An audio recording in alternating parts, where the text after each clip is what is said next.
ఈ యొక్క లక్ష్మీ కమ్మగిరి స్వామి తిరునాళ్ళ సంబంధంగా సంబరాలు చేసుకునేటువంటి సంబంధంలో ఈరోజు స్వామివారిని దర్శనం చేసుకోవడం చాలా సంతోషంగా ఉంది. అదేవిధంగా వివిధ గ్రామాల నుంచి ప్రజలు కూడా చాలామంది వచ్చారు.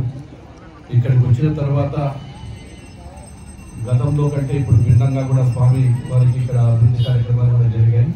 ఇంకా చాలా పనులు ఇక్కడ జరగవలసినటువంటి కూడా ఈవో గారి దృష్టికి తీసుకొచ్చారు. ఎక్కడైనా కానీ భక్తుల ఆదరణ ఉన్నప్పుడు, స్వామివారి మీద నమ్మకం ఉన్నప్పుడు ప్రజలందరూ కూడా ఆ ప్రజల కష్టాలలో భాగస్వాములైనటువంటి స్వాముల వారు వారి ఆశీర్వాదం తీసుకొని ప్రజలందరూ కూడా సుఖ సంతోషంగా ఉండాలని చెప్పి ఆ స్వామివారిని మన రాష్ట్రము ఈరోజు ఉన్నటువంటి ఆర్థిక ఇబ్బందులు కావచ్చు, ప్రజలకు అనేటువంటి కావచ్చు, సంక్షేమం అభివృద్ధి రెండు జరగాలనేటువంటి ఉద్దేశంతో స్వామివారిని కూడా మొక్కుబడి చేసుకోవడం జరిగింది. దశాబ్దాల కాలంగా కూడా గతంలో కానీ ఇంకా కానీ తెలుగుదేశం పార్టీ గత కాలంలో కూడా ఎన్నో అభివృద్ధి కార్యక్రమాలు చేయడం జరిగింది. అదేవిధంగా ఇప్పుడు కూడా ఈ 5 సంవత్సరాల కాలంలో రాబోయేది ఇంకా 4 సంవత్సరాల కాలం ఉన్నప్పటికీ ఇక్కడ చేయవలసినటువంటి కార్యక్రమాలు, ఇక్కడ సిమెంట్ బెడ్ ఒకటి, నీటి వసతి కూడా అడిగారు. అదేవిధంగా కళ్యాణ మండపం కూడా ఒకటి అడుగుతూ ఉన్నారు. గోపురాలకు కూడా గతంలో ఇచ్చినటువంటి కూడా పెండింగ్ ఉన్నాయి. ఎందుకంటే రీశాంక్షన్ కాకపోతే అవన్నీ కూడా నిరుపయోగంగా పడతాయి కాబట్టి దానికి కూడా ఎక్కడ ఉండేటువంటి విషయాలన్నీ కూడా ఎక్కడైతే ఇవన్నీ ఉన్నాయో వీటన్నిటిని కూడా ప్రభుత్వం దృష్టికి తీసుకెళ్ళి ఖచ్చితంగా కొంతమంది దాతల సహకారంతో వాటితో సాటు మా సొంత నిధులతో ఇక్కడ ఒకటి మినరల్ వాటర్ ప్లాంట్ కూడా అనౌన్స్ చేస్తూ ఉన్నాను. ఎందుకంటే వాటర్ ప్లాంట్ కాకపోతే ఖచ్చితంగా అదే అన్నదానం ఎక్కడ జరుగుతుందో మీ ఈవో గారిని అడిగి ఇక్కడ ఐస్ వాటర్ ఒకటి, తర్వాత వాటర్ ప్లాంట్ ఒకటి, రెండు కూడా ఇప్పుడే చెప్పి త్వరలోనే భక్తులకు రేపటి నుంచి వాళ్ళని పంపిస్తారు స్వామి ఈవో గారు మీరు ఉండగానే.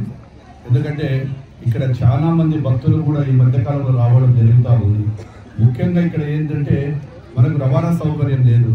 ఏదైతే రవాణా సౌకర్యం లేదు, ఈ యొక్క రవాణా సౌకర్యానికి దాదాపుగా 7 నుంచి 10 కోట్ల రూపాయల మధ్యన రోడ్డు అంచనాలు ఉన్నాయని చెప్పి చెప్తా ఉన్నారు. ఆ 10 కోట్ల రూపాయలు కూడా త్వరలోనే ప్రభుత్వం దృష్టికి తీసుకెళ్ళి ఆ 10 కోట్ల రూపాయలతో ఆ రోడ్డుకి వేస్తే స్వామివారికి భక్తులు కూడా రావడానికి చాలా మంది కూడా సౌకర్యంగా ఉంటుంది. అదే సౌకర్యంలో భాగంగా చాలా మంది దాతలు కూడా ఈరోజు రిక్వెస్ట్ చేస్తూ ఉన్నాం. వాళ్ళందరినీ కూడా అడుగుతూ ఉన్నాం, ఎవరికి చేతనైనటువంటి కొన్ని సత్రాలు కానీ వారికి ప్రజలకు సంబంధించినటువంటి కానీ ఇవన్నీ కూడా చేయాలని చెప్పి కోరుకుంటూ త్వరలోనే ఆ రోడ్డును తర్వాత ఇక్కడ ఉండడాన్ని మళ్ళీ ఒక్కసారి స్వామివారి దగ్గరికి వచ్చి ఏదైనా కార్యక్రమాలు చూసుకొని మళ్ళీ వచ్చి ఒకసారి ఈ డెవలప్మెంట్ మంది కూడా తిరిగి నేను వాటన్నింటి కూడా చేస్తాము. త్వరలోనే ఇప్పుడే ఒక కమిటీ వేయడం జరిగింది.